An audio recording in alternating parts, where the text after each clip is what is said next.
potential for Sunday.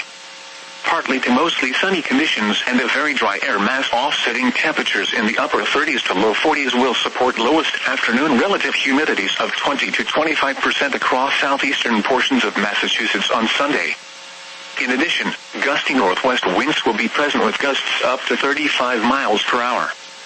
Incorporating input from the Massachusetts Department of Conservation and Resources, elevated fire weather potential is expected to exist Sunday across southeastern Massachusetts. Use caution when handling ignition sources. Here are the 5 p.m. observations for the Boston metropolitan area.